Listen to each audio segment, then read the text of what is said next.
എല്ലാവർക്കും പുതിയൊരു വീഡിയോയിലേക്ക് സ്വാഗതം. ഞാൻ ഇന്ന് മീൻ തിളപ്പിക്കണ ഒരു വീഡിയോ ആണ് കേട്ടോ ഷെയർ ചെയ്യാൻ വന്നിരിക്കുന്നത്. അപ്പോൾ ഞാൻ എങ്ങനെയാണ് ഉണ്ടാക്കുന്നത് എന്നുള്ള രീതിയാണ് നിങ്ങളായിട്ട് ഷെയർ ചെയ്യുന്നത്. അപ്പോൾ നമുക്കൊന്ന് കണ്ടു നോക്കിയാലോ. ഞാൻ പാമുള്ളനാണ് തിളപ്പിക്കാൻ പോകുന്നത്. ഇവിടെ പാമുള്ളൻ എന്നാണ് കേട്ടോ പറയണേ ഈ മീനിനെ. നിങ്ങളുടെ അവിടെയൊക്കെ എന്താണ് ഈ മീനിനെ പറയണ പേരെന്നൊന്ന് കമന്റ് ചെയ്യണേ. എപ്പോൾ പാമുള്ളൻ ഞാൻ മേടിച്ചാലും ഒന്നെങ്കിൽ തിളപ്പിക്കും അല്ലെങ്കിൽ വറുക്കും. വറുത്താലും തിളപ്പിച്ചാലും നല്ല അടിപൊളി ടേസ്റ്റ് ആണ്.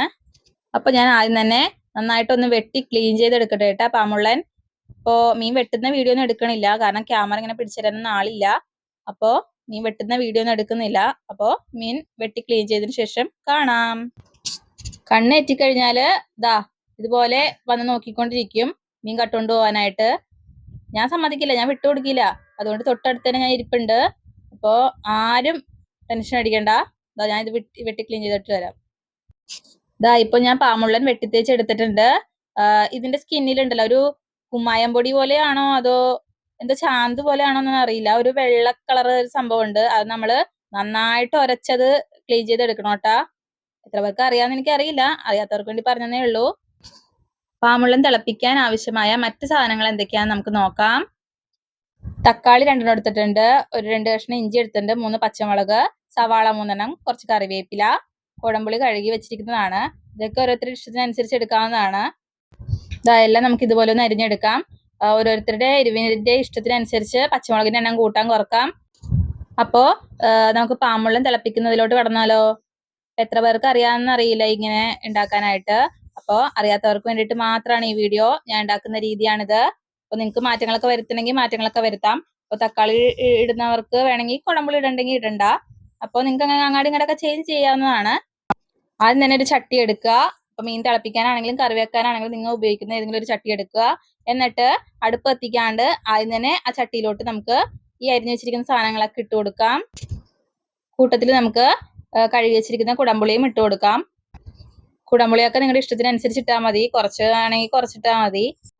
ഇനി നമുക്ക് ഇതിലേക്ക് പൊടികളൊക്കെ ഇട്ട് കൊടുക്കാം. ഇവിടെ 1/4 ടേബിൾ സ്പൂൺ മല്ലിപ്പൊടി എടുത്തിട്ടുണ്ട്, 1/4 ടേബിൾ സ്പൂൺ മഞ്ഞൾപ്പൊടി എടുത്തിട്ടുണ്ട്, ഒരു 2 ടേബിൾ സ്പൂൺ കാശ്മീരി മുളക് പൊടി എടുത്തിട്ടുണ്ട്. ഇപ്പൊ എരിവുള്ള മുളക് പൊടിയാണെങ്കിൽ നല്ലതാണ്, അപ്പൊ അതെടുത്താലും മതി. ഞാൻ ഇവിടെ പച്ചമുളക് ഇട്ടതുകൊണ്ട് കാശ്മീരിയാണ് എടുത്തിരിക്കുന്നത്, കാരണം പിള്ളേർക്കൊക്കെ കഴിക്കാൻ പാകത്തിനാണ് ഞാൻ അങ്ങനെ ഉണ്ടാക്കുന്നത്. നിങ്ങൾ എരിവുള്ള മുളക് പൊടി ഇട്ടാലും മതി. ഇനി പൊടികളൊക്കെ ഇട്ടതിന് ശേഷം നമുക്ക് നന്നായിട്ടൊന്ന് കൈ കൊണ്ടൊന്ന് ഇതൊക്കെ ഒന്ന് കുഴച്ചെടുക്കാം. എന്നിട്ട് വളരെ കുറച്ച് വെള്ളം ഒഴിച്ചു കൊടുക്കാം. എന്നിട്ട് ആവശ്യത്തിന് ഉപ്പും കൂടി ഇട്ടിട്ട് നന്നായിട്ടൊന്ന് മിക്സ് ചെയ്ത് കൊടുക്കുക. എന്നിട്ട് അടുപ്പ് കത്തിച്ച് നമുക്ക് കുക്ക് ചെയ്തെടുക്കാം. നന്നായിട്ടൊന്ന് തിളപ്പിച്ചെടുക്കണത്. സവാളയും തക്കാളിയൊക്കെ ഒന്ന് വേകണം. ഞാൻ എപ്പോഴും ഈ തിളപ്പിക്കണ മീൻകറി ഉണ്ടാക്കുമ്പോഴത്തേക്കും തക്കാളിയും കൂടി ഇട്ടിട്ടാണ് തിളപ്പിക്കാറ്. അപ്പൊ പ്രത്യേക ടേസ്റ്റ് ആണ്. പിന്നെ ഇത്രയും വലിയ ഉരുളി എടുത്തേക്കണ എന്തിനാന്ന് വെച്ച് കഴിഞ്ഞാല് മീൻ രണ്ടായിട്ടൊന്നും മുറിച്ചിട്ടില്ല. അതേപോലെ ആ ഓരോരോ മീൻ ഇട്ടിട്ടാണ് നമ്മൾ തിളപ്പിച്ചെടുക്കുന്നത്. അപ്പോ വിശാലായിട്ട് ആ മീനുകൾക്ക് കിടന്ന് നന്നായിട്ടൊന്ന് വേകണം. അപ്പോ അതിനനുസരിച്ചുള്ള ഒരു പാത്രം എടുക്കുക. രണ്ടാക്കി മുറിക്കണവർക്ക് രണ്ടായിട്ട് മുറിച്ചിട്ടാണെങ്കിൽ ഇട്ടാൽ മതി. ഇതിപ്പോ കുഞ്ഞി പാമുള്ളനാണ്, അപ്പൊ രണ്ടാക്കി മുറിക്കേണ്ട ആവശ്യമൊന്നുമില്ല. അപ്പൊ പക്ഷെ ഇച്ചിരി വലിയ ഒരു ചട്ടി വേണം, അതുകൊണ്ട് ഞാൻ എടുത്തതേ ഉള്ളൂ ആ ഉരുളി. വിശാലായിട്ട് അവർക്ക് വെന്ത് വരാലോ. നമുക്ക് അടച്ചു വെച്ചിട്ട് വേവിച്ചെടുക്കാം കേട്ടോ. ഇതാ ഇപ്പോ സവാളയും തക്കാളിയൊക്കെ നന്നായിട്ട് വെന്തിട്ടുണ്ടാവും. അപ്പൊ നമുക്കൊന്ന് തുറന്നു നോക്കാം. മീൻ ഇതുവരെ ഇട്ടിട്ടില്ല കേട്ടോ, നല്ലോണം അത് വേവണം. സവാള തക്കാളിയൊക്കെ വേകണം, ചാറൊക്കെ ഒന്ന് തിളക്കണം നന്നായിട്ട്. ഇപ്പൊ സവാളയും തക്കാളിയൊക്കെ നന്നായിട്ടൊന്ന് വെന്തുടഞ്ഞിട്ടുണ്ട്. ഇനി നമുക്ക് മീൻകുട്ടന്മാരെ ഓരോന്നായിട്ട് നമുക്ക് പെറുക്കിട്ട് കൊടുക്കാം. അവരവിടെ കിടന്ന് വേകട്ടെ അല്ലേ. കണ്ടോ, അധികം ഒന്നും ഞാൻ വെള്ളം ഒഴിച്ചിട്ടില്ല, ആവശ്യത്തിന് മാത്രമേ വെള്ളം ഒഴിച്ചിട്ടുള്ളൂ. പിന്നെ മീനിൽ നിന്ന് വെള്ളം ഇറങ്ങുമായിരുന്നു. അത് മാത്രമല്ല നമ്മുടെ തക്കാളിയിൽ നിന്ന് വെള്ളം ഇറങ്ങുമല്ലോ. അപ്പോൾ ആവശ്യത്തിന് ചാറ് അവസാനം ആവും. അതായത് കുറെ വെള്ളം നമുക്ക് ഒഴിക്കരുത്. അപ്പൊ അതേ ഞാൻ മുഴുവൻ മീൻ ഇട്ട് കൊടുത്തിട്ടുണ്ട്. അപ്പോ ചാറൊക്കെ ഒന്ന് പൊക്കത്തായിട്ട് നമുക്ക് കൈലി കൊണ്ടൊന്ന് ഒഴിച്ചു കൊടുക്കുക. എന്നിട്ട് നമുക്ക് അടച്ചു വെച്ച് കുക്ക് ചെയ്തെടുക്കാം. ഇടക്കിടക്ക് നമുക്ക് ഇളക്കി കൊടുക്കാൻ മറക്കരുത്. എന്നും പറഞ്ഞാൽ കയ്യിലിട്ട് ഇളക്കരുത്. അപ്പുറവും ഇപ്പുറവും തുണി പിടിച്ചിട്ട് ഒന്ന് ചുറ്റിച്ചു കൊടുക്കാനേ പാടുള്ളൂ. എപ്പോഴും ഇടക്കിടക്ക് നമ്മൾ ചുറ്റിച്ചു കൊടുക്കുക. പിന്നെ മീൻ പാതി കുക്കാവുമ്പോഴത്തേക്കും ഒന്ന് മറിച്ചിടണം, പയ്യെ പൊടിഞ്ഞു പോവാണ്ട്. കാരണം അപ്പുറവും ഇപ്പുറവും ഒന്ന് വേകണമല്ലോ. അപ്പോൾ ജസ്റ്റ് ഒന്ന് മറിച്ചിടുക. ഇതാ ഇപ്പൊ അടച്ചു വെച്ച് വേവിക്കാൻ തുടങ്ങിയിട്ട് കുറച്ചു നേരമായി.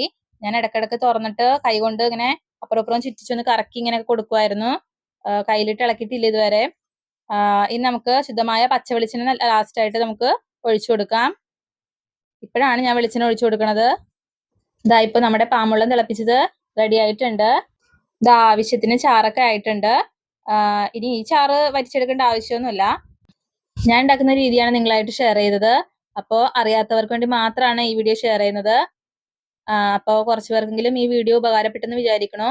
ഇഷ്ടമായാൽ ലൈക്ക് ചെയ്യുക, സപ്പോർട്ട് ചെയ്യുക. അടുത്ത വീഡിയോയുമായിട്ട് നമുക്ക് വീണ്ടും കാണാം. അതുവരേക്കും ടാറ്റാ ബൈ ബൈ.